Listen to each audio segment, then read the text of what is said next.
Hello students, उम्मीद है कि आप सब लोग खैरियत से होंगे, ठीक ठाक होंगे। हम आज इंटरमीडिएट फिजिक्स के chapter number 16 first law of thermodynamics के तमाम न्यूमेरिकल्स को सॉल्व करने जा रहे हैं। तो सबसे पहले जो हमें न्यूमेरिकल गिवन है वो न्यूमेरिकल है कि a gas undergoes isothermal expansion. बड़े ही आसान से न्यूमेरिकल है, अगर आप इसे इत्मीनान के साथ सुन लेते हैं तो आपके न्यूमेरिकल्स भी क्रिस्टल क्लियर हो जाएंगे। तो आप देखेंगे एक गैस है जो कि आइसोथर्मल एक्सपेंशन कर रहा है और टेम्परेचर जो है वो उसका कांस्टेंट है 300 केल्विन। अब अगर गैस 500 जूल से एब्जॉर्ब कर रहा है हीट के, तो आप इस प्रोसेस के दौरान, तो आप हमें बताएं कि वर्क डन क्या हो। तो बड़ा ही आसान सा न्यूमेरिकल है ये हमें।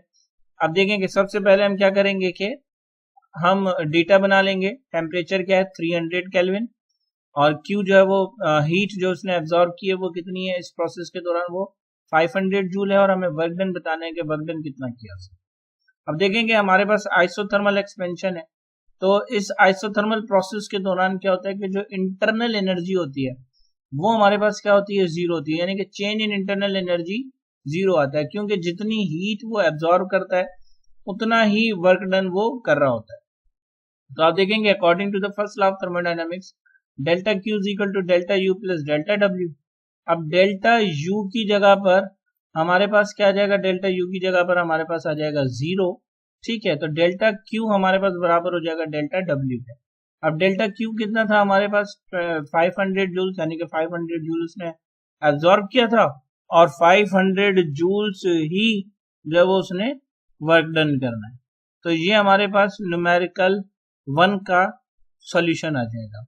इसी तरीके से अब फिर हम न्यूमेरिकल नंबर 2 पर चलते हैं।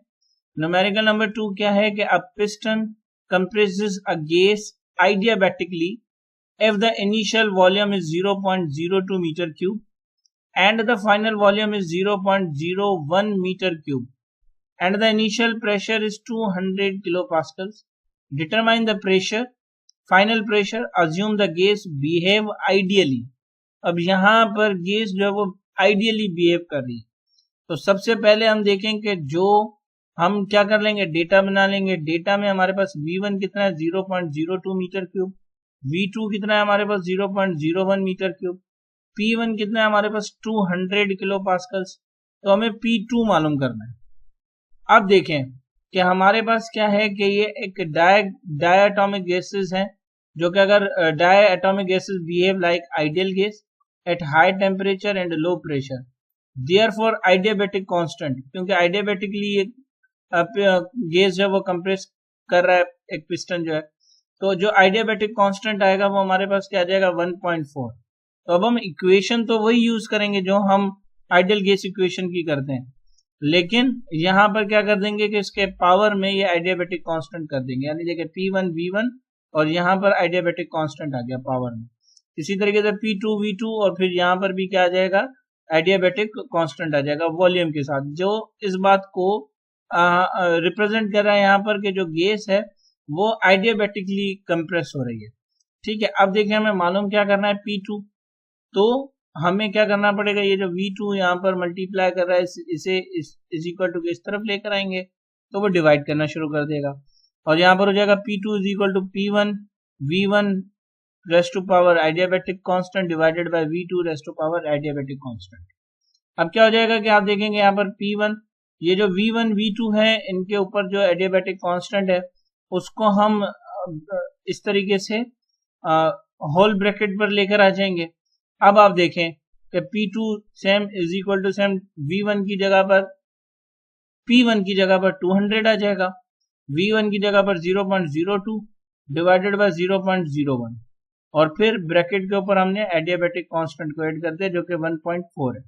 अब 0.02 डिवाइडेड बाय 0.01 होगा, फिर हम इसको 1.4 से सॉल्व करेंगे, फिर जो आंसर आएगा उसे मल्टीप्लाई करेंगे हम 200 के साथ, तो P2 की जो वैल्यू आ जाएगी वो 528 किलो पास्कल हो जाएगी। याद रखिएगा कि बुक में जो हमारे पास आंसर है उस आंसर में हमारे पास इसी तरीके की करेक्शन होगी जो कि हमने यहाँ पर की है। ये जो इस वक्त हमने आपको स्क्रीन पर जो सॉल्यूशन शो हो रहा है न्यूमेरिकल नंबर 2 का, एक्चुअल में सॉल्यूशन इस तरीके से होगा। अदरवाइज अगर हम फिर P1 V1 के थ्रू करेंगे तो फिर वही हमारे पास बुक वाला आंसर आ जाएगा जो कि उसमें हमारे पास करेक्शंस होंगी। अब आ जाते हैं हम न्यूमेरिकल 3 पर। A system undergoes an isobaric process where the pressure is keep constant at 150 kilopascals. If the volume increases from 0.05 meter cube to 0.08 meter cube, calculate the heat added to the system if increase in internal energy is 1500 joules. ठीक है, अब यहाँ पर आप देखें ये जो internal energy हमने ली हुई है, अगर आप बुक में देखेंगे तो ये इंटरनल एनर्जी बुक में गिवन नहीं है, और इसके अलावा ये जो क्वेश्चन है वो सॉल्व ही नहीं हो सकता, तो इसलिए बुक में जो है वो करेक्शन की जरूरत है। हमने यहाँ पर इंटरनल एनर्जी ले रखी है और अब इसी के बिहाफ पर सॉल्व करेंगे। आप देखेंगे डेटा बना ली, P is equal to 150 kilo pascal. 150 kilo pascal है तो इसे साइंटिफिक नोटेशन में लिखेंगे 150 इंटू 10⁻³ पास्कल। V1 कितना है 0.05 मीटर क्यूब, V2 कितना है 0.08 मीटर क्यूब, और हमें जो है वो चेंज इन हीट मालूम करना है।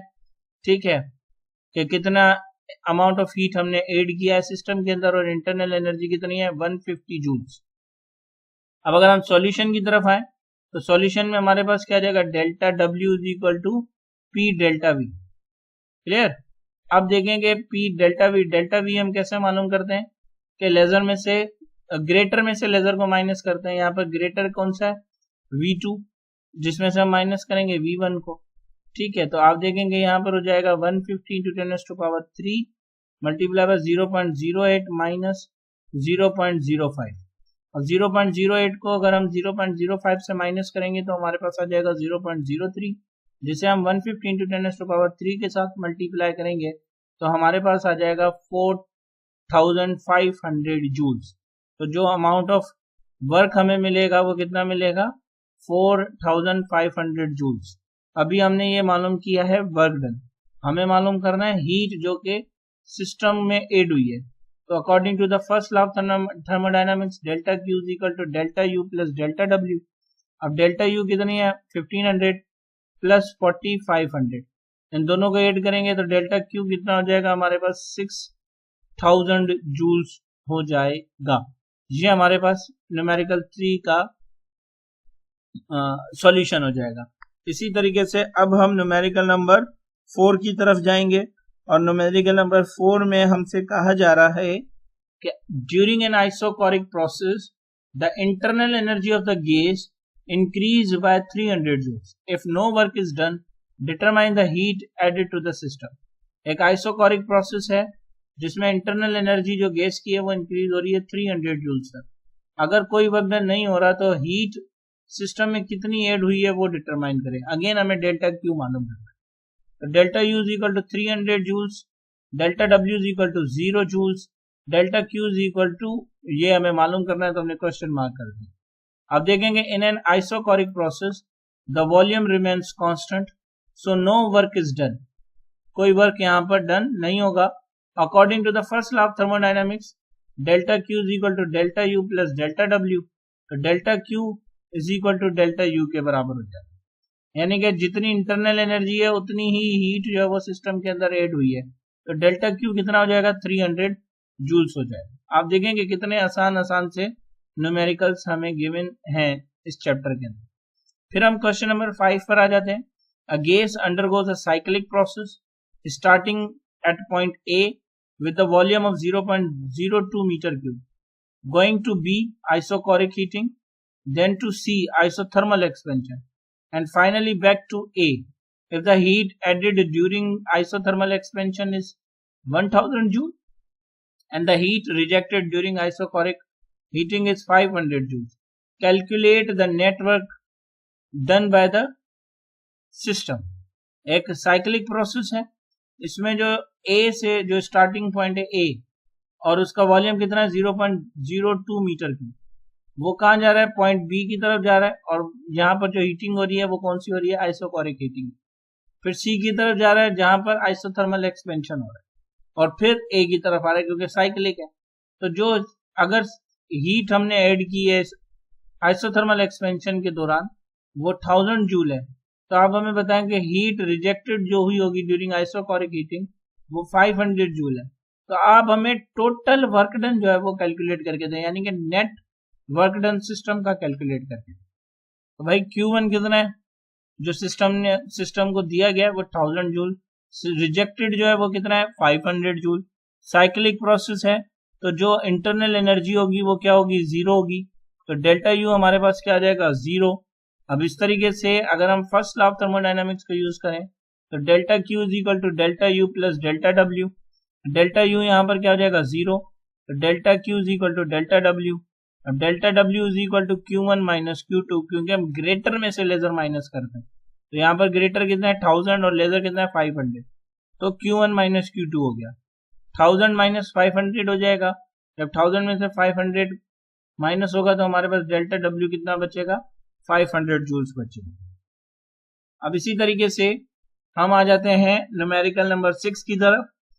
न्यूमेरिकल नंबर 6 है कि a gas expands from 0.03 metre cube to 0.06 metre cube against a constant pressure of 100 kilopascals. Calculate the work done in both a reversible and irreversible process and compare the result. अब यहां पर भी देखें कि हम क्या कर सकते हैं कि given data is not enough to compare between reversible and irreversible work done in thermodynamic process. Under given conditions, work done will remain same. जो डेटा हमें गिवन है वो इतना इनफ नहीं है कि हम कंपेयर कर सकें reverse and reversible work done जो कि थर्मोडायनामिक्स प्रोसेस के दौरान हो रहा है किसी गिवन कंडीशंस के ऊपर, तो वर्क डन हमारे पास क्या होगा, वर्क डन हमारे पास सेम होगा। अब डेटा बना लेते हैं। V1 क्या हो जाएगा 0.03 मीटर क्यूब, V2 क्या हो जाएगा 0.06 मीटर क्यूब, प्रेशर कितना 100 किलो पास्कल, तो ये हो जाएगा 100 multiply by 10⁻³ pascals. Work done in irreversible process मालूम करना है और work done in reversible process मालूम करना है। अब देखेंगे वर्क डन रिवर्सिबल प्रोसेस में कैसे मालूम होगा, P डेल्टा V के, और वो किसके बराबर 100 multiply by 10⁻³ multiply by delta V, यानी कि 0.06 में से हम क्या माइनस कर देंगे 0.03, अगेन ग्रेटर में से लेजर को माइनस कर देंगे। अब 0.06 को हम 0.03 से माइनस करेंगे, जो आंसर आएगा उसे 100 इंटू 10⁻³ से मल्टीप्लाई करेंगे तो हमें आंसर मिल जाएगा 3000 जूल्स। इसी तरीके से फिर हमारे पास आ जाएगा कि आप जो है वो